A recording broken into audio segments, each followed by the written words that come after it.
team's case today.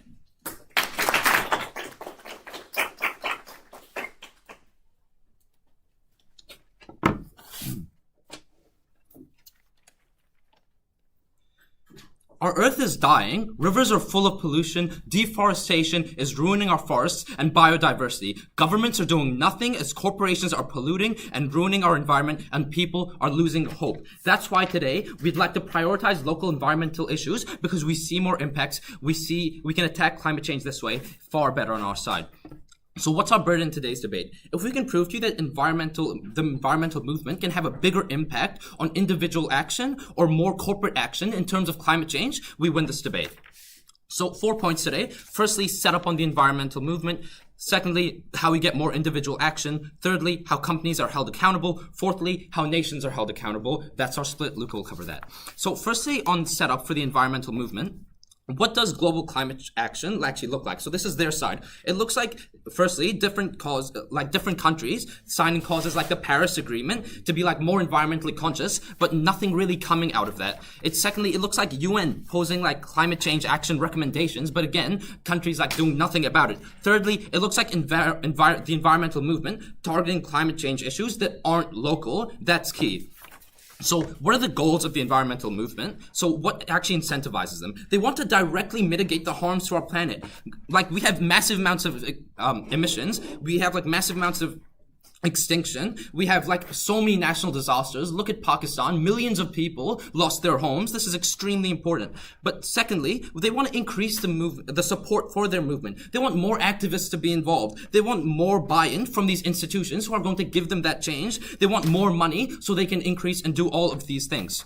So what do we think the environmental movement should prioritize? Local environmental issues. These issues look like, firstly, lobbying local corporations that contribute massively to waste, emissions, and unsustainable energy use. Secondly, it looks like cleaning up pollution in rivers, beaches. Thirdly, it looks like individual action on having sustainable living practices like recycling and decide using your energy wisely. So these are the issues that we think the environmental movement should target on a local scale because they can get the most change. This looks like these the environmental movement, firstly lobbying local governments and local corporations that have a direct impact on local areas and local pollution. Secondly, it looks like boycotts on these local services that are polluting. Thirdly, it looks like local community action like cleaning rivers, cleaning beaches. Fourthly, it looks like educating people locally on these issues. That's extremely important so we get more buy-in on our side. What is the comparative? What does it look like when the movement prioritizes global climate change? Firstly, there's people are going to conferences where they're not being listened to. Oftentimes these are international conferences. Secondly, this is lobbying governments where they have little to no influence. It looks like a bunch of people lobbying the Chinese government in New Zealand. We don't think that's a viable way to combat climate change. Thirdly, it looks like trying to get global outreach to people who don't care about their movement and their local issues. So please note that prioritizing global climate change comes at an expense. The negating can't stand up and say we can combat global and that means we can combat local as well because it takes firstly time, secondly resources, thirdly money, right? So we have to combat one or the other because we simply cannot do both to a large scale or a large degree. So please note, Judge, that this debate is not about which issue is more important. It's about where the environmental movement has the most impact. The biggest impact is on local issues. If we can prove that, we win this debate. So secondly, on how we get increased individual action on our side of the house. So how do individuals perceive the local movement? Firstly, they have an increased perceived efficacy in terms of tangible change because they can see the harms to their environment. They can see how terrible their air quality is, Judge. They can see that water pollution is rampant, that our beaches are disgusting with filth and pollution, and they see these actions happening. They see the actions that these environmental movement is posing. They see these cleanups. They see these protests against these local firms who are making all of this pollution happen. Please note that at best, they're far more likely to get involved because they care more. It's on their doorstep, right? At worst, even if they don't see this action, even if they don't get involved, they're going to see this action that's being done. On their side, there's a disconnect between people and action because action against global climate change behind closed doors, only the high up see it, and oftentimes many people don't care because again, it's not on their front doorstep. They can't see it directly, or it's always somewhere else, right? Not locally. So secondly, climate change is far less politicized on our side of the house. We see Republicans getting up all the time and just simply denying climate change. We live in an incredibly polarized and divided society, but when local issues are given more weight, when people see that it's affecting them, when they're highlighted locally, look at how disgusting our rivers are, look at this local firm polluting our environment, they simply cannot deny these impacts, and they're incentivized to be incredibly supportive of this movement. Global issues are so big that they're seen as like radical due to the costs and the like actual tangible change that's associated with them. This is different on our side because we can see this tangible change being done. So how does this change influence individual behavior? Firstly, we get more buy-in, right? More individuals get involved. Climate change is being highlighted in a way that's important to them. This is different from their side of the house because it's a local issue. Even if they're not involved, they're supportive because it's less politicized. They've seen the impacts of this. They see tangible change. This is incredibly good. So why is individual change good? This is really important, Judge. 7 billion people on Earth. We can have so much action as a collective when there's like massive amounts of utility, when every single person in our local community sees change, is more sustainable, and actually like contributes to the environment. Yes, I'll take a few. Yeah, we have 6 years before climate change is irreversible. How does your side mobilize a huge because number you of understand that global climate change, yeah, so 2039? global climate change is also like local issues for some people. We think they're going to get that outreach there. I've already explained that to you. You have to engage with my debate, with my substantive. So thirdly, on how companies are held accountable. Corporations pollute locally, hugely, right? And they always pollute locally because they have to pollute somewhere. So local branches act differently as well. This is important to know. So how does the environmental movement target local corporations? Local corporations are more accountable to customers. Like, let's just look at New Zealand. Like, recently a huge steel firm has just switched from coal energy to 50% sustainable energy. This is so good for our environment. This is because we were able to lobby locally. We were able to lobby from the Greens and from Labour. This is so impactful, right? Because we see change on corporations. We see systemic change. On the other side, it's incredibly hard to target these big international companies. You're always limited to the number of people in this movement. We think there's like a huge, massive amount of efficacy on our side when you target these local firms. These targets, again, look like boycotts, lobbying, and like rallying the community together. So how do we see this change? Local corporations really care about their customers. Why? Because they're dollars, right? They're money. These local corporations, these local firms cannot function without their local customer base. That's what's most important to them. We see immediate change because when these locals are like not going to certain firms, not buying from certain areas, not buying into certain services, this means that they have to be more sustainable or they're simply not being able to function. They're going to go bankrupt. This is immediate change. We stop plastic straws, stop plastic bags, and it's too expensive for them not to change their sustainable practices. But we also see, secondly, prolonged change, right? People get frustrated at no change and put on long-term pressure on them because this still leads to change. But crucially, Judge, these local firms like actually have impacts on the higher-ups, right? When a local firm is targeted, that's still going to hurt like Nestle, who owns that company. We think that's so important because when we target these local firms, we can target enough of them. We see change everywhere. We see systemic change. So proud to propose.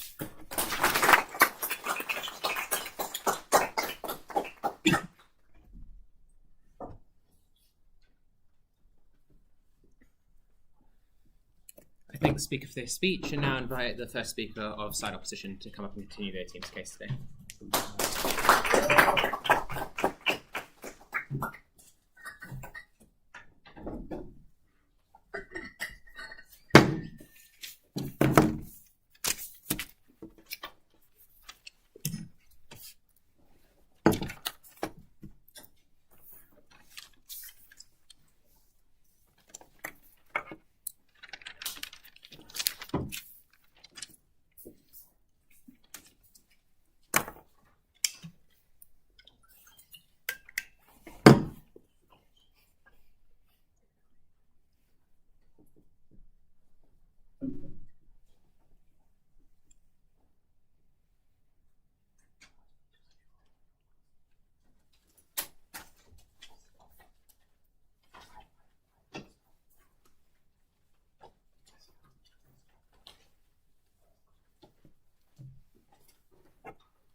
We on the negating side must prove why the environmental movement would prefer a global movement. And we are going to do that by proving that a global approach allows us to prevent the biggest issues facing our climate. First, I'll break into some characterization before going into my rebuttal, and then my first point on resources, my second point on outreach, and my third point about why their side does not impact the worst off regions, which have been seemingly ignored. So first of all, on some characterization, we agree with much of their characterization about why environmental groups, they want change. They obviously want to stop these harms. We say that they want to prioritize the worst off harms that will cause irreversible damage, especially to specific island nations which may just disappear under global warming, especially to nations that will see lots of loss of land and therefore life from these major climate issues. We've seen studies that have proven that in 6 years' time, we will have irreversible damage that will be caused by our climate. We've seen this being done by scientists funded by the UN and so on and so forth. We know that we can rely on these. And we want to say that these climate groups want to prioritize these issues before they cause irrevocable damage, and that they want to prioritize this especially because of how much harm it will cause. On to my rebuttal. They stated that we cannot actually combat both. We are going to say that we are going to focus on global first and how this will actually allow us to target local issues better, especially in the long term. They've stated that people will see the harms. They will see everything that's happening. What about well-off communities that are not exposed to these harms in the first place? What if they just don't see it because they're from such well-off places which get rid of this, that don't really see it in the first place? Why would these groups mobilize into these regions in the first place to simply start cleaning up rubbish in the first place? Why are they mobilizing to clean it up in these well-off communities to expose it to these people? They also said that these global issues are seen as radical because they're inherently global. You know, big action needs to be taken. These radical issues, they're so radical because they harm so many people. The only reason they're perceived as radical is due to misinformation being spread about them in the first place. If we were to take focus onto the local issues, these would simply be radicalized by people that want to spread misinformation, who are bad actors, as we've seen by the Republican Party in the first place. So this issue will go onto their side as well. They've also said that local corporations are causing lots of damage, but we on the opposing side have believe that it is the largest top 500 corporations causing the majority of global climate issues in this world. We have seen this from multiple studies that have stated this, rather than these small local firms that overall don't have a major global impact. Now let me get started on my first point. We have more resources. Environmental groups want resources, such as labor, money, to actually help solve these issues in the first place. They want this to help lobby, as I've stated, to help fund strikes, help fund cleaning up pollution, so on and so forth, and they have a 6-year time limit, so they want as many resources as quick as possible. So first of all, there's an inherent incentive to help people globally, because in this movement, you obviously already agree on these issues, so you will inherently want to share your resources to help out the other side. You want to help out other people in other communities if they do not have the resources to do it themselves, because you're a part of this movement. Second of all, there is more technology, because obviously this global movement will attract scientists around the world to concentrate their sort of research to focus on these major issues rather than focusing on smaller scale issues such as local deforestation, which has a lot of nuance to it, rather than, like, say, the Great Pacific Garbage Patch, which needs to be targeted now. Third of all, we say that there are more people, because this massive movement will have lots of people, lots of publicity, which I'll get into on my better outreach point, and more people seeing this movement in the first place means that they'll be more likely to want to get involved, because they know that they aren't alone in thinking about this issue. We also say that there are more donors on our side, because these issues affect people globally, and reaching out to people about them means that these issues that are affecting everyone across the world, they want to get that funding to help solve issues that are pertinent to them, especially rich philanthropists. They want to solve these big issues that affect everyone, rather than, say, some small old town in Richmond seeing a lot of garbage littered around the streets. They don't really care about that. They probably don't even know where Richmond is. So they will fund the movement more. If you do not believe this, we say that it will also concentrate the funding onto these major issues rather than distributing it to local communities a lot more, therefore giving these communities less money to solve their smaller issues rather than the global community more money to focus on these issues. So the outcome of this is we have more ability to fund several things. First of all, more ability to fund research and development. This looks like cheaper methods to stop climate change, such as more investment into solar panels, wind turbines, so on and so forth. This also looks like more funding to help lobby governments in the first place from this global initiative. This means that we'll have more ability to fund and lobby states, such as the United States, the Democrats, so on and so forth, to actually care about these issues in the first place. This also looks like lobbying local politicians as well to focus on these issues in the first place, to tackle these things as they go up into higher ranks. And it also looks like more people working to help solve issues in the first place. These global people will go across and start helping out other communities rather than focusing on their local issues, because it's a global initiative. They will want to help out other communities in the area. I'll accept one POI now. Would people not be more likely to assess their own communities in terms of climate change than other communities? We believe that they are more likely to want to stop these global issues because they see the harms to the world around them. They see these massive floods, these massive scary things that will happen that will affect them, their children, their children's children for generations to come, rather than these smaller scale issues which do not have as big of an impact compared to these global issues. Now onto my second point about how we get better outreach. Environmental groups want to reach people around them to get into the movement specifically. They want these movements to have large amounts of people to be successful, because a movement's success is often hingent on how many people they have in it. So we say that they get greater media coverage. Media companies want to cover these large-scale issues that will get the most attention, that affect the most people, rather than small old Richmond having a bunch of rubbish lying around.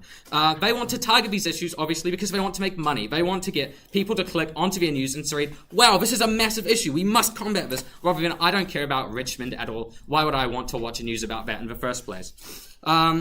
This means that when there are massive global initiatives taken, such as the student strike on climate action, that these organizations will cover this because it's such a big strike, it's such a big thing. They see this global coverage, they want to tackle it directly. And we also say that local communities will be competing on their side to actually get media coverage to focus on their issues, because there's only so much time to cover these issues in the first place. They obviously don't need news to cover it to their own community. They want to reach out to get more resources to help solve it in the first place. They'll be competing for the media companies' attention in the first place, which puts the movement against itself, which the movement does not want, because they do not want to inevitably compete against themselves to harm themselves. So the outcome is we reach more people see it as an issue, more people are exposed to it, more people want to take it on and try and tackle this issue in the first place. This means that you see greater impact on their suggested outcomes, such as boycotting businesses, because more people are contributing to it in the first place, more people will be willing to do it in the first place. This is especially important because obviously these environmental groups want to help tackle the biggest issues that are affecting people, generally caused by mega corporations. They can't do this if they have a small local community trying to target a massive global corporation such as Nestle, as I've stated. These local communities will likely have less impact compared to a massive global movement. And this means that they'll also have a better ability to, say, vote in their actual global elections, because there's more outreach, they care about this issue more, they are more likely to vote based off of this, which looks like better outcomes in general for this voting, because they're voting based on what they care about. My third point I'll very briefly cover is why they can't impact some of the worst off regions. Some of the worst off regions in the world for pollution are in Africa, from mining, oil and whatnot. They've ignored this completely. There are less regulations keeping them clean in the first place. We say that governments don't want challenges to their power because this united movement will directly oppose them, generally speaking, and that this means that dictators in Africa will want to oppose this climate movement, and the local movements are less likely to spring up covering this issue. My second speaker will go more in depth on this later. Thank you.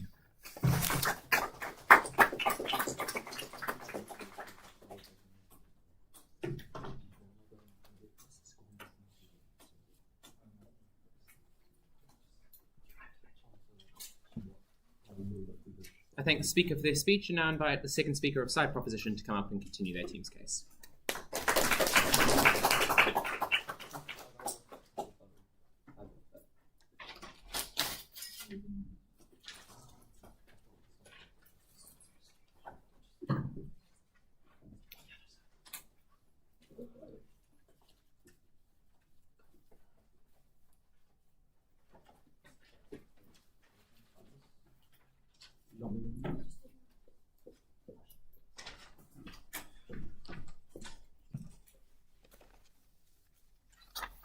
Laser again. Can someone bring it over so I don't have to go back and get it?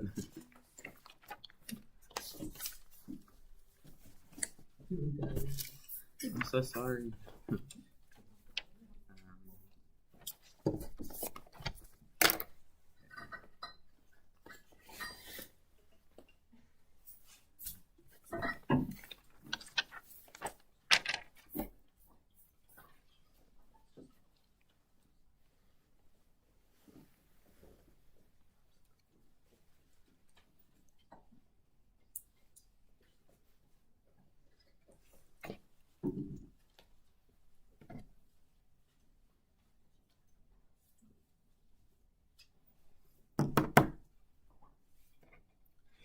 People only have the capacity to see and care about things that impact them on a day-to-day basis. There's a reason we have this phrase, out of sight, out of mind. These issues that Negative here wants to prioritize are issues that people aren't seeing, that people don't care about because it doesn't impact them on a day-to-day life. Therefore, they're not going to care about it. They're not going to radicalize. Like, they're not going to, mobilize to get this change. We get that on our side. Okay, 3 points in this speech. First of all, point of clash on why we get more individual action. Second of all, point of clash on why we get more action on a corporate scale. Thirdly, a split point on how nations are held accountable. Firstly, I'm going to address some miscellaneous rebuttal here. What do they say? They say that we get no money for research and development. We don't get this resources. We think this falls kind of outside the scope of the debate because the money for research and development isn't something that's coming largely from the environmental movement. It's something that's coming mostly from governments pay for this stuff, big corporation organizations like the United Nations, they pay for this stuff because research and development is something that costs a lot of money to get effectively, right? This doesn't fall on our actors of the environmental movement, it falls on other actors, therefore it falls out of the scope of this debate.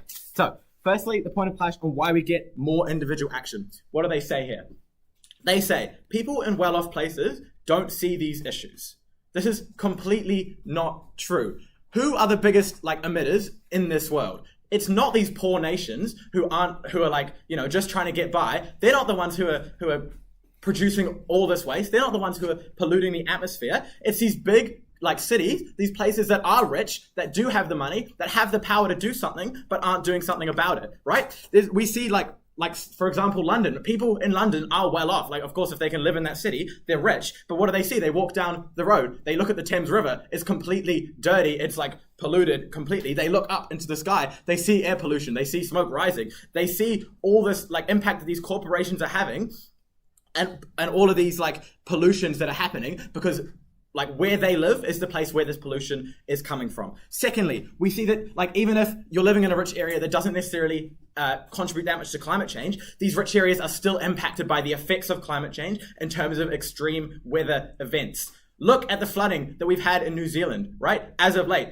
Auckland, which is considered as a rich area in this country, has had to go into 3 states of emergency within the past few months. That is completely terrible. And why is that? It's because we've had more frequent weather events. It's because these weather events have had more frequent severity. This is because of climate change. And people know that. People are smart enough to know that, oh, look, why are we getting so much worse weather now than we've ever had in the past? It's because of climate change. They're being told, they know, and this is impacting rich areas just as much as it's impacting poor areas. We see places like the Coromandel impacted by these floods as well, right?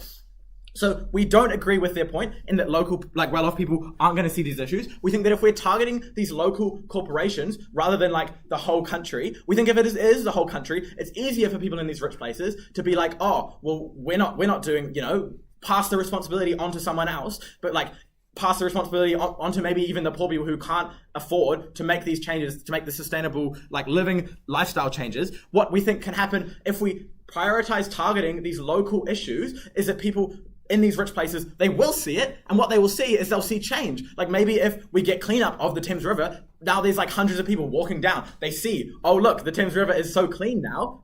They can see that change can happen. This gives them hope. This inspires them. This means that they're more likely to mobilize. Now, what else do they say here? They say that local people, local issues are more likely to be radicalized than and politicized than global issues. This is completely wrong. First of all, let me point out that this was just an assertion. We didn't hear any mechanizing from First Neg on why these local issues are going to be radicalized more. We were just told that they were, but why is it actually not likely that they're radicalized more? Because firstly, it's something that's a personalized issue, right? So it's targeted directly towards these communities.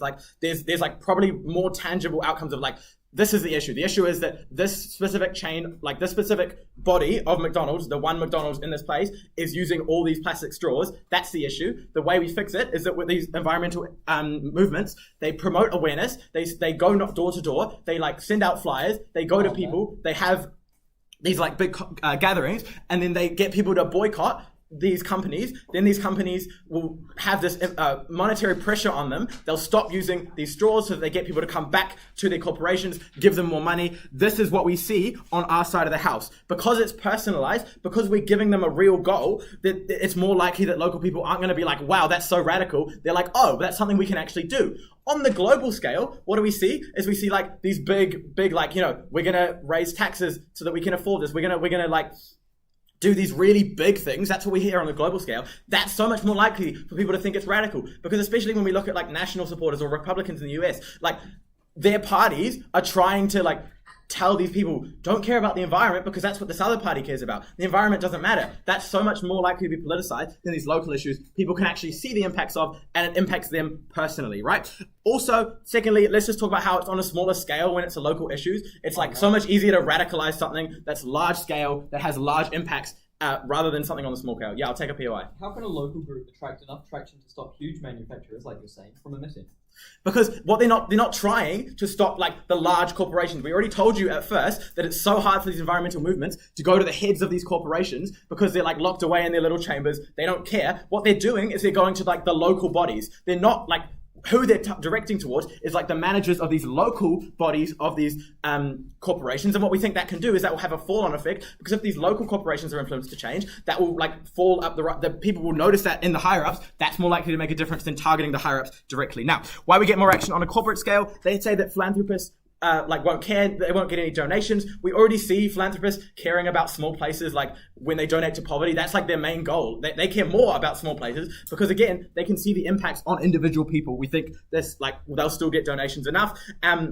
We also hear that people are more likely to help other places than themselves. We didn't really hear why this is the case. We think it's so much more likely people are inherently like more selfish, that they'll like self-serve their own needs. It's much more likely that people are going to help out the people in their own communities before they help out people in other communities. Now, on my split point, how nations are held accountable. So context is why are some nations hard for the environmental movement to reach? Firstly, because their governments are less democratic. They might be like dictatorships or something else. Secondly, because they don't have responsibility, accountability to other countries. Thirdly, their word isn't trusted. Even if they do sign accords, they don't always follow these. But fourthly, because they censor all their data, we can't see the info, we can't track whether they're actually making change. So China, Russia, all these places, they don't take enough climate action, even when they have the power, the money, the resources to do so, and they are largely responsible for all these emissions. They contribute huge amounts to climate change, but they don't stop it. So why does local environmental action put more pressure on these countries? Because it can be targeted to them. These global issues are unfocused, right? They're trying to put shared regulations on all countries. This is so easily for these non-accountable countries to hide behind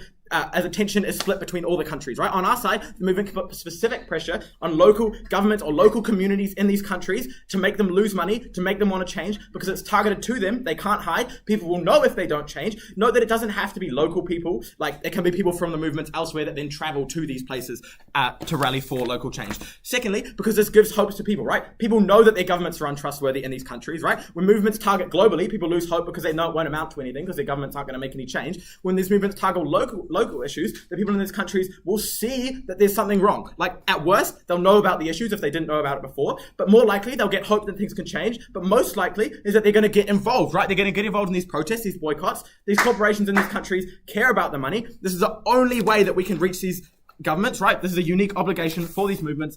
We see no change from them. There are big emissions. We think that these environmental movements have a responsibility to target the local issues.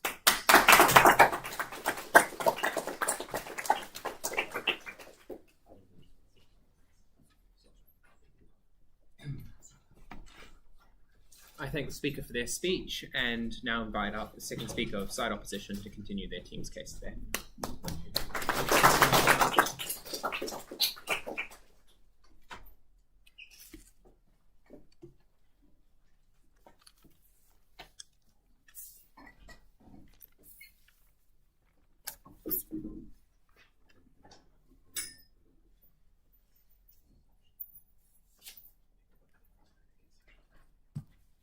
At their very best, a niche pocket of protesters in Guangdong goes to a mega factory and says, hey, can you guys stop emitting? On our side, when we get better research, when we get better development, we make it profitable to be sustainable. What does this look like? It looks like development of biofuels, development of more sustainable power usage that companies can use and making that more affordable. So when we get this research, and this is exclusive to our side, companies will switch, companies will be sustainable. When we alone, by default, get more weight behind our movement, companies will switch, companies will become sustainable.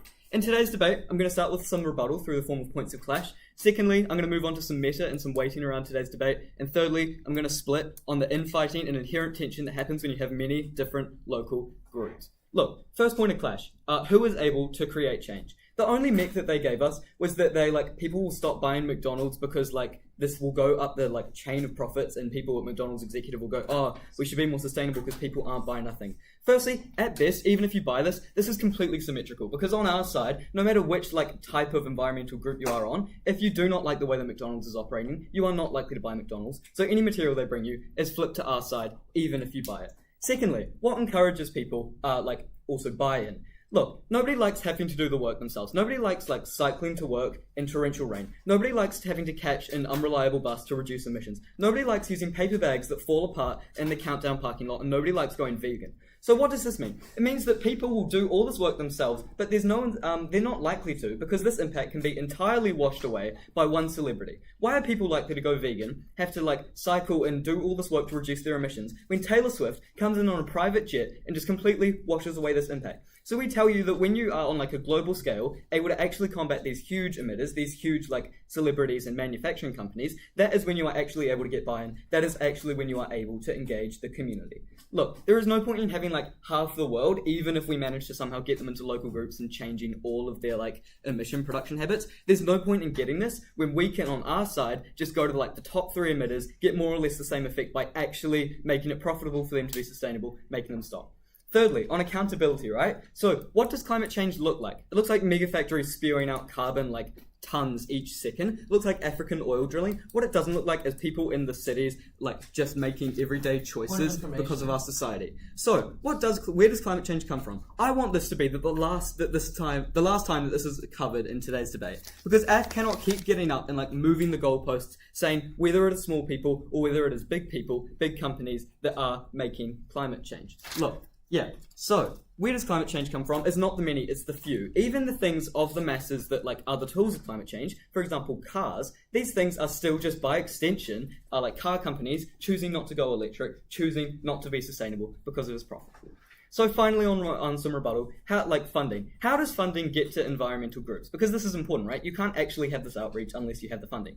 We agree that it looks like things like the United Nations or the government giving grants. We also think, though, that the UN is more likely to give funding to a global group, like a task force or something that is set up, something like School Strike for Climate or Greta Thunberg, a global united movement. They're far more likely to give funding to something like that than a high school sustainability group or a local club about the environment. Even if we buy the fact that small local groups are just going to be somehow getting United Nations grants, even if we buy that this would be a decent size of money, and not just $100, go do what you want with it, we tell you that the bigger an organization is, the more efficient that they can actually use this money. If you are all combine all of your resources, you have to pay for less things, and this money can actually get changed on the ground, right? Because the whole is greater than the sum of all its parts. If you have all these different people, because if you have all these people in one centralized group, it's better usage of resources than spread out across the world in all these tiny little clubs. Yeah, so there's no point in having half the world doing their best to reduce emissions when the top 3 polluters still pollute.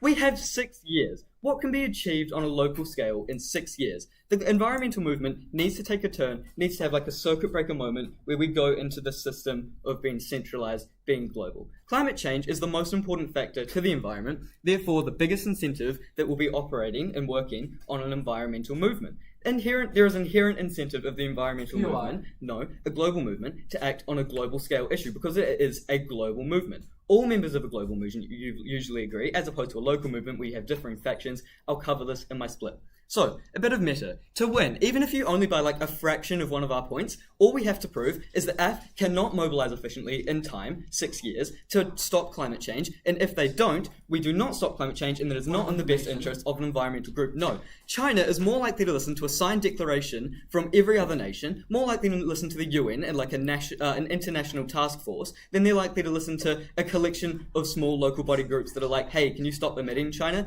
We also tell you that even in China, these local groups are not likely to go up against the Chinese government and say, hey, can you stop emitting? Because the environment is not as big of an issue to these stakeholders as it is in places like New Zealand. AF can try and tell us that Chinese local groups are likely to go up and lobby for climate change, go to these people in Shenzhen and Guangdong and be can you stop emitting? But at this point, they are essentially operating a global movement, because if you have offshore agencies trying to get in touch with China, trying to stop them emitting, that is just a global movement, and it's just our side of the house. China and polluting businesses have one incentive: profit. By extension, this incentive becomes good relations with other countries, it becomes the ease of export and the cheap, the cost of production.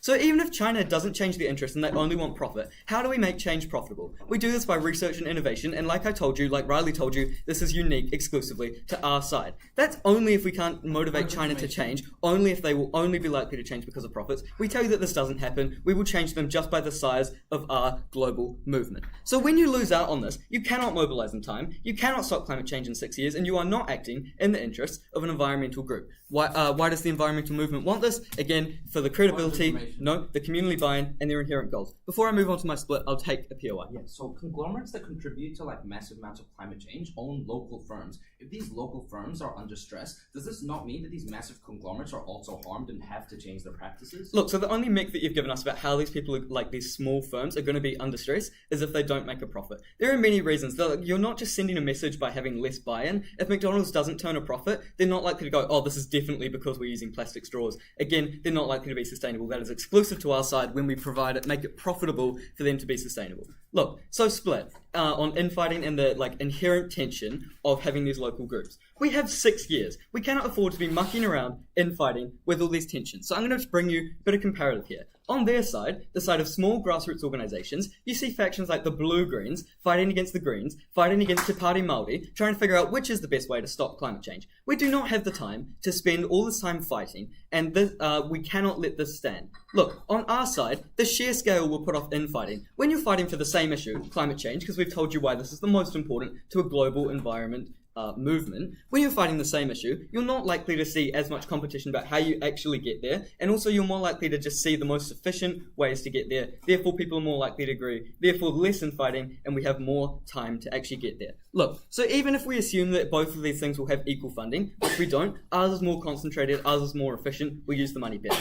The bottom line, the environmental movement needs to stop climate change. Therefore, this debate becomes one of how we do it. Resources are essentially irrelevant because we need to stop this as a threat. It is a threat to our existence. Therefore, the only important thing is time. On our side, we actually have the resources, have the methods to solve climate change in time. They do not. Stand for the side that uses the time well, stand for side negating. Thank you.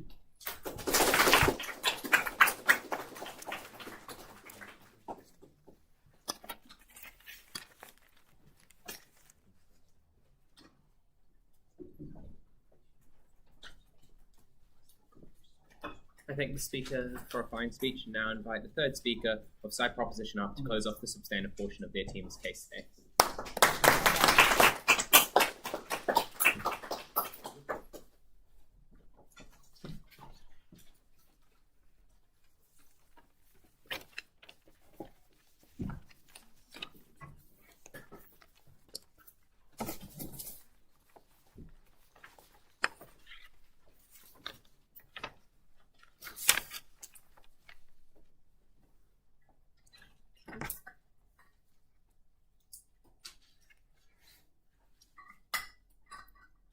What TNEG has forgotten about in this debate is the actor, is the environmental movement themselves. We are not proposing that all these tiny little local groups will just randomly start helping out their environment. We're saying that the environmental movement, as a global movement, will start targeting local issues. This means that representatives in these areas will lead these efforts, which means that the burden that pushed on us is not what we have to stand for. What our burden is in this debate, which is what Saad told you, is that we get more tangible change, more public buy-in, which leads to more actual climate change. The burden that they have to prove is that they get policy change. They get corporations shutting down their emissions, which they have not proved in this debate. 3 points of clash. First of all, what issues get more public support? Secondly, how companies likely change? And third, how nations are held accountable. Firstly, what issues get more public support? Nick told you that these issues need outreach, they need media attention, and that these media companies need profit, which means that these they're going to be competing for the media time. We think that this is entirely false. They are not going to be competing because they can still give the same amount of time to these issues. They can still... Imagine if the student strike, which they have been saying, imagine if instead of just striking, taking a day off school and waving around a bunch of signs, and not getting any tangible change, they instead went and they cleaned up their local rivers. They instead went and planted trees. These are local efforts which lead to a global movement where they're still targeting local issues, providing tangible change, and actually getting more public buy-in. Because instead of people saying, oh God, all these kids are so lazy, they're going to school and they're just waving signs around and they're not doing anything, instead they're seeing children, students, standing up for their future, standing up for their environment, and actually helping it. All right. Second of all, we still think that these media companies can show this. They can use the same amount of airtime, but now people are more likely, when they get exposed to this, to actually buy into this. So this is my third point, is that these exposed people are more likely to help in this. This means that when people see students cleaning up their local rivers, instead of waving signs around saying we need to stop climate change, it means that we see people going, hey, that's a really good movement. I want to support that. I want to go to the next one. And that means that when people come around knocking on doors, this global movement goes to local areas and say, hey, we're organizing a river cleanup. Can we count on your support? People are more likely to say yes, rather than, hey, will you come to the strike? No, I have to work, and that's more important, and your strike isn't doing anything. All right. So fourthly, this exposure, this actual buy-in leads to more tangible change. It leads to rivers getting cleaner. What impacts does this have on the people actually living in these local areas? This means that their rivers are now clean. They can go swimming in them. They're so much nicer. They can actually see the changes that they are making on their environment. And they get education about it. They get education about the pollutions. They get education about what they can do to have more sustainable living practices.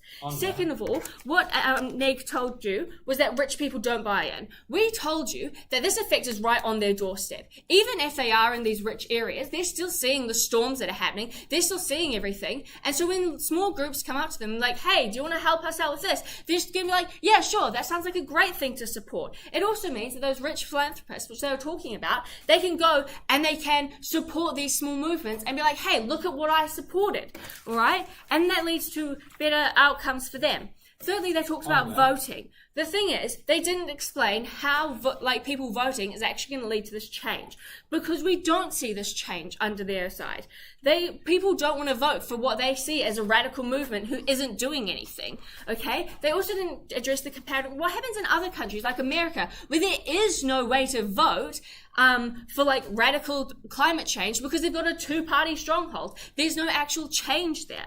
All right? We are more likely to see this in local voting, in local issues. This means going up to your local MP and be like, you need to do something to help our local issues. And they're like, yeah, sure, because they need the votes for that area. That means that they are actually personally being held accountable, and we see more change. All right? They tried to say that these individuals can't do anything, but when they rally together and target local issues and people see them changing things, they can. That is where this debate has fallen onto our side, is because when the collective groups together, they change things. When they're all just this global movement with just the aim of stopping climate change, we don't see any tangible change, we don't see any buy-in, and we don't see any actual climate action. Secondly, how are companies likely to change? The AF team just said that this global movement is going to lead to more change. We see no analysis here, so let's fill that in. They talked about the student strikes and how the UN is likely to give them money for that. We don't see that at all. We see student strikes, people getting annoyed at the students, and then nothing happening. If people instead boycott their local firms, as we've said throughout this entire debate, they boycott their local McDonald's. That McDonald's now no longer has enough money to operate, which means that they change their practices to more sustainable things. This leads to other firms operating under the same principle, having the same changes, because all these local groups have banded together to target local issues that are the same in different areas. All right? They've also offered no incentive for these companies to change. They just said that this global movement is going to make them change. We have given you incentive, monetary incentives, public support incentives. We've got so many incentives for these companies to change that they have not offered you. So that is how we won that point of clash, because we chose proven to you how companies actually change. All right? They have not proven this at all. Thirdly, on how nations are held accountable. They try telling you that if China gets a signed declaration from all the countries, then they're more likely to change. We entirely reject this. Let me give you 2 examples. First of all, China is currently committing genocide, and there's just so much censorship around it, nobody knows about it, nobody cares, all right? There's no actual accountability, all right? We see Russia, they've literally just been told, stop invading Ukraine by pretty much every single country, and they haven't changed anything. If local issues in these countries, local groups, as a part of the global movement, can equal change. They can target their local politicians and be like, hey, please do something about this. Hey, please do something about this. And we actually see them doing something. We actually see change on the local level, which then translates into the upper levels when you have enough of these local movements. All right? When the global movement starts targeting local issues, we see tangible change, we see real change, and we actually get people helping their planet.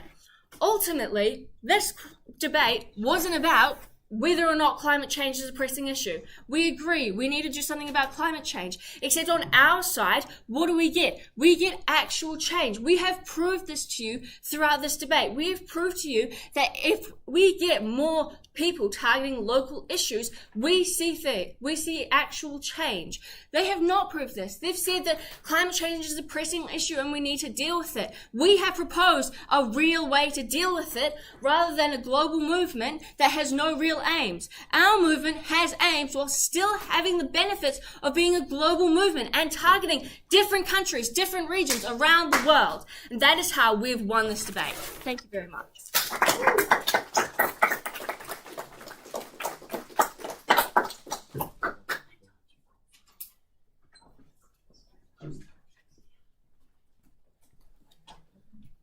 I thank speaker for their speech, and now invite up the last speaker of side opposition to close off the substantive portion of today's debate.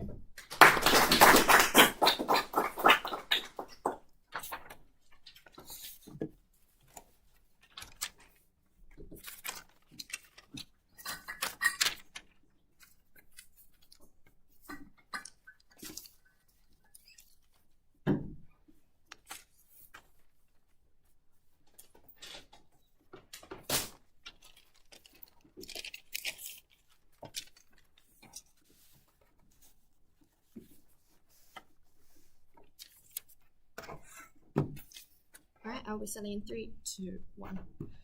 On the opposition side of this debate, they have given us an unrealistic, happy story of what will happen. But why will this not work? Let's just talk it through really quickly. Firstly, just a bit of context. Movements need traction and credibility to actually make an impact on policy, on governments, on corporations, whoever we're talking about. They need traction and they need credibility. So what does this look like? It looks like in the status quo, right? Starting from now. You see the first year that people set up, right? It's kind of the same old, same old. They do beach cleanups, they spread positivity, they're happy, all of that sort of stuff. But they don't actually get much done. Maybe a few years in, they start to gain some traction, they get new members, they start to do more local acts, right? This is in their best case, by the way. And then kind of like maybe in their 3rd to 5th year, they're kind of they've got a track record of what they've done. They're able to start petitioning, door knocking, maybe stopping some local manufacturers that only cater to the local community, which is like a very small percentage and not actually that impactful in this debate. But then we see that it's already too late. They have not done enough. They cannot get that global traction. They cannot get enough credibility, enough people, and just everything, enough resources to actually make an impact on the people that we care about in this debate. Why would the environmental movement not want this? Because basically they want to be seen as heroes. They want to save the world. They don't want to live in a world that they could have saved. And this is why it is so important. They can spin a happy story all they want, but it will not change the behavior. So first of all, just a little bit of rebuttal, just about why research and development is still important in this case. It was proven from first. They tried to tell us that it's by the government, not the movement, therefore it's basically irrelevant. We see actually it is significantly from the movement, especially more when it is globalized, because we see them being able to do more fundraising, getting more volunteers through, through their more media coverage. We see people donating more because there's an accountability. This global movement now has accountability. They have more members, more traction, more credibility. And we see government and that sort of thing actually maybe being able to budget into it. Therefore, it still stands in this debate. Now, what is the most important thing in this debate? Basically, it's about who's going to be able to actually make the most change. And on this, we have 2 types of accountability. We have accountability on nations and accountability on corporations. Are we starting with corporations? What they've tried to tell us here is that basically they'll somehow just be able to lobby local corporations, they'll be able to boycott them and just like somehow change all of these local things. First of all, we see that this simply will not work in most contexts. It may work in a New Zealand context where like our government actually cares about a clean green image, but most governments don't have that much of an impact on it. Therefore, it will not work in places where pollution is affecting their own environment more, because governments will not actually care that much if they're being boycotted because it's not the largest part of their economy. Secondly, we see this is not true for the highest polluters, e.g. Shell, e.g. manufacturers in China, right? These people don't cater to their local communities, therefore the local communities can never boycott them, right? We can have our cake and eat it here, right? When we have more people, cheaper tech and more accountability, we can create a systemic change the same way that they claim they can. It also means that in the future, we will make it easier for things like beach cleanups and changing behavior of smaller polluters within these local communities to happen. But the most important thing to focus on is that we need to stop the largest polluters as soon as we can. This is exclusive to our side. They cannot do this because they cannot get enough traction to actually change policy. So why do corporations change on our side then? We've told you from first that technology will be cheaper. We see more research, more development, more volunteers, scientists actually collaborating, making cheaper things. We see that the actual buyer base can lobby against them, not the local place that's like being polluted but doesn't actually buy the stuff. And thirdly, we see more people aware through the media. We've seen things like the Greta Thunberg thing, the school strike for climate. This got huge global traction, encouraged way more people to get involved. We see schools around the globe doing this. Even if this specific example didn't have a huge systemic change, if we see more of these examples, we see governments being held more accountable because every government in the world, every corporation in the world is seeing this. Secondly, on the accountability of nations, I've sort of incorporated this into it because it was all kind of mixed together on their side. But basically what they told us here is that we shouldn't really care about the small nations that are polluting because it's all the big countries. Well, first of all, big countries often get their oil and their coal from these small countries. These small countries often are not part of the Western world. They often don't have as strong democracies. Therefore, their government has more power over the people. Therefore, their entire case falls apart. Secondly here, over and over again, we've told you why dictatorships would not work, e.g. China, Russia, right? It just won't work when the government has more power. We've told you this from first through third. They have not engaged with this. And thirdly on this, governments just generally will not want to impose a law that bankrupts their local companies, that does not benefit their local companies that they rely on, and forces them to migrate their business overseas, because we see tech to change to fully sustainable is very expensive in the status quo. They cannot just suddenly, in the next few years, change all of the corporations within a country to be sustainable, especially for things like oil and coal, because we don't have other sustainable ways. We see on our side, we have the ability to change this. We have the ability for more research, for more collaboration, and for the cheaper building of these products, which is what we need to actually make a systemic change. Moving on to my third point of clash here, which is about the individual change, whether this actually matters in this debate and what will people actually be able to do. Basically what they've told us here is that people only care about what they see on a day-to-day basis, right? We see that firstly, on our side, this is actually better for us because we have more media coverage, we have more things being shown all over the place, and they're not trying to fight against each other for this media coverage. We see a movement that targets specific things, the whole movement as a whole. This means more media coverage, they're not fighting with each other, and therefore more people know about. At this point, it is immediately symmetrical, and we've proved why we win. But on our side, people also see it, and they see that people like them are actually creating an impact, creating a change. We see school strikes actually doing so, and therefore more people want to mobilize. On their side, people become complacent. They feel like they can't actually do anything. They become complacent, and they see that their community is solved, therefore everything's good. Or on the other hand, that they become demoralized, they see that they can't make an impact on the wider world. Either way they stop, therefore they lose. I will take POI now. Yeah, so it's easier to get short-term climate action locally. Philanthropists donate money to causes where there is positive short-term change, as it looks good for their reputation and image. Does this not mean that we get far more donations on our side to fund climate We've told action? you over and over again how large corporations will not be impacted by this. Sure, a few small local corporations may change, but this is not impactful on the global scale. We need to be focusing on the top bracket of polluters, which do not cater to local communities, therefore their entire model cannot work. Just moving on to this actually works really well into my next point of rebuttal here on the individual change point of clash. They told us that they're not actually trying to stop these large corporations. They gave us a one-liner because basically the higher-ups will just follow suit from them, so therefore the corporations that are mega polluting the most, they'll just follow suit. Firstly, we tell you they will always have buyers because these corporations often produce things, necessities, right? We see this as masks in COVID, or toilet paper, or just like basic needs like food and sanitary things. Therefore, they will always have the bias. Therefore, they will always still care about the money, right? This is what corporations want. They want to make the biggest profit. In the status quo, they cannot make a profit by changing their entire energy system to sustainable energy because it is too expensive. We've proven why this will be less expensive on our side. Therefore, people will be more likely to change. Even if you don't buy this, there will be more focus on these corporations because it is a global issue that targets everything globally, not just little local groups everywhere. We have seen some back and forth on what this looks like, but just like generally we can agree that like environmental groups, they kind of all want the same thing but in different ways. It's not too globalized. Like this has just been really willy-nilly all over the place, therefore it doesn't really stand. And therefore we see currently large corporations will not change and they cannot change, but on our side we create the ability for them to change. We put more accountability on them and we pressure them more than we do in the status quo or on their side of the house. This is why we win, because we create change for the top bracket of polluters. This is the only thing that we should care about in this debate. Even if nothing else matters, we only need to care about getting the top polluters to stop polluting as fast as possible. Thank you.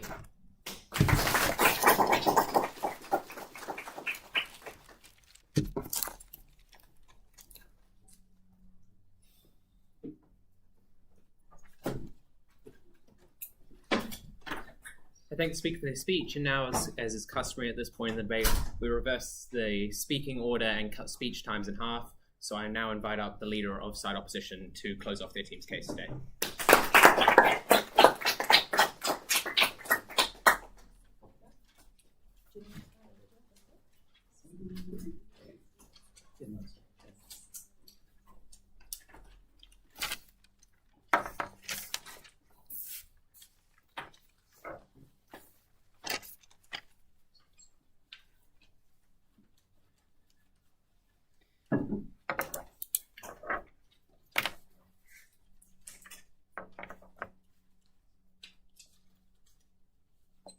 For F to get up at third and tell us that climate change is not actually the biggest issue facing environmental movements. It's not actually, therefore, fixing it is in the best interest of an environmental movement. For them to come up and say this and that we should actually care about grassroots movements more, I'm sorry, too little too late for side F to win here.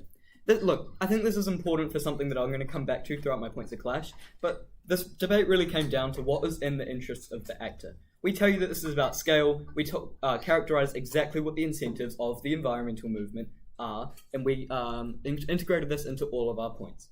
Look, I saw today's debate as coming down to 4 points of clash. Firstly, who stops big emitters? Therefore, who gets the change? Because at first, at least, we all agreed that big emitters were the cause of climate change. F spent so much time trying to show that rich conglomerates would see that the community cares about them being unsustainable through boycotting. We're missing a few links here though. So firstly, even if they know that communities care that they're not being sustainable, like McDonald's using plastic straws, why do the businesses themselves care? Because then why does this actually make them stop? Why does this change climate change? And why should the actor actually care about this at all? We win this point when we integrate all the interests of the actor into all of our material on this, and also tell you that you are more likely, just purely from a weighting point of view, to stop big emitters when you are a bigger organisation yourself. Doesn't matter the quantity of these organisations. Second point of clash, micro versus macro. Look, this came down to a few things in similar themes, such as where does climate change come from? Is it the top 1% or the bottom 99%? Is it grassroots movements or global movements that can therefore have the best effect at stopping them? Look, once again, grassroots are not in the interest of the actor. I'm sorry, this cannot stand. Grassroots movements are inherently less able to combat climate change because they are inherently less able to have an impact on the big emitters, the people who actually cause climate change, like big factories in China, like car companies, like McDonald's, as you say. F's stance on where climate change comes from has changed almost as much as the climate itself. When they get up and say, when people come together, we get change, I think this is a very good summation of our case. Awesome. When local groups come together, we get change. Thirdly, on the accountability of nations, about China and Russia, at third we heard this last push that it's just not going to work to these countries. Look, our mix were the pressure from other nations, and finally, the profit incentive. Because how do we get a profit incentive, right? How can we make it profitable to be sustainable? We told you, through research, through development, unique to our side. Overall, when we integrate the interests of the actor, say that what the actor wants is to stop climate change, we put this in all our material and we don't hear this from the opposing side, you lose that point. Finally, on buy-in, to stop global conglomerates, you need a global approach. We told you that people aren't likely to buy in when celebrities are just washing away all the impact they have. We also tell you that to fix the impact of these celebrities, you need an approach as large scale as them, because they are global celebrities, right? You need a global approach. Overall, S case melts away like a polar ice cap, and we win the debate. Thank you.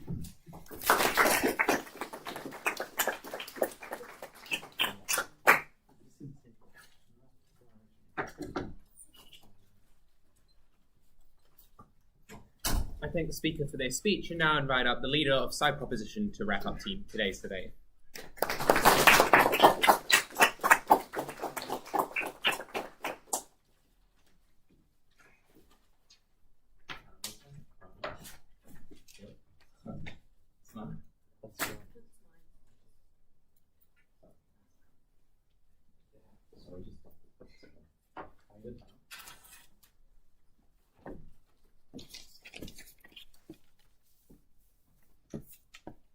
Do I need to keep tapping?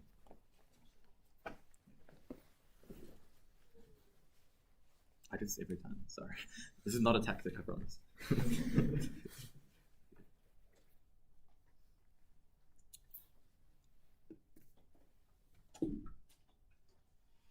Negating have tried to burden push that we need to prove radical change in the short span of 6 years to win this debate. This was never our burden. All we needed to prove was that the environmental movement can make a bigger impact on local issues rather than global climate change. They've forgotten who the actor is. It's the environmental issue. There are other actors that are also trying to stop climate change. This looks like corporations and like big, like, you know, the United Nations, different to the environmental, not corporations, governments.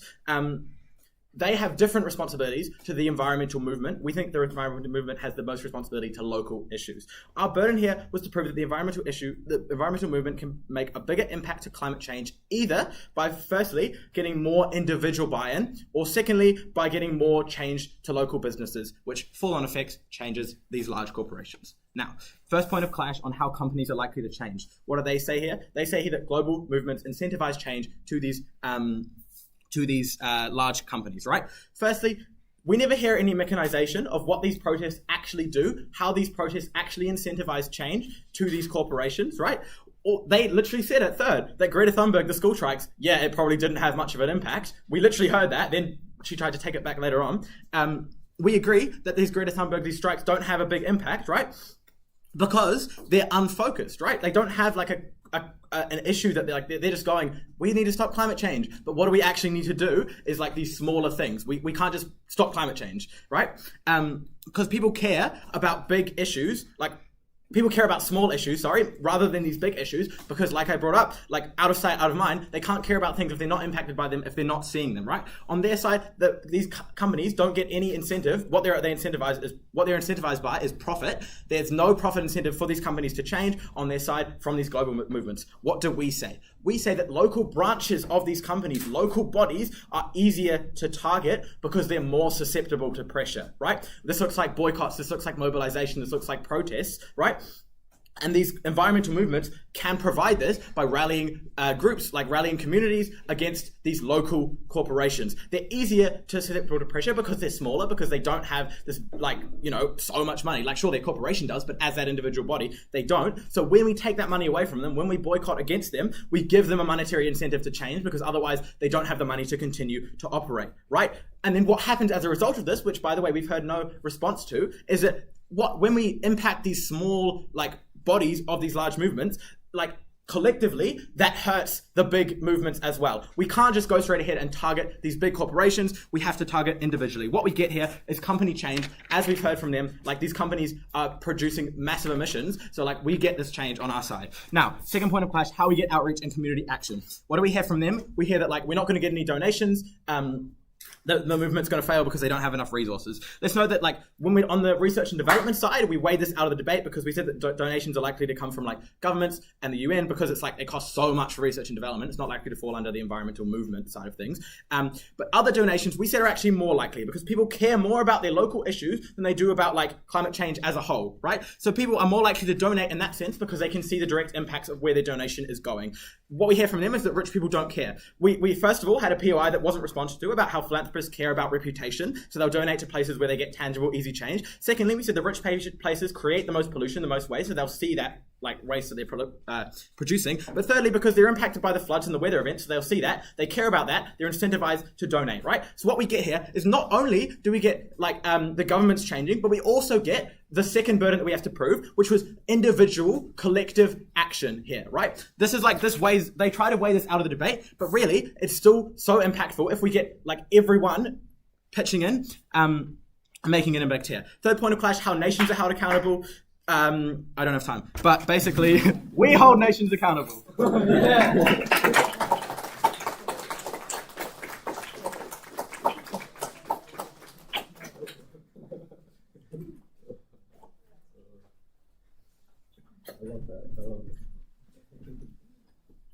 Thank you everyone for what was a really wonderful debate. Thanks for everyone joining on the live stream. If I could ask everyone just to pop outside for a little bit, just to let the judges make their decision.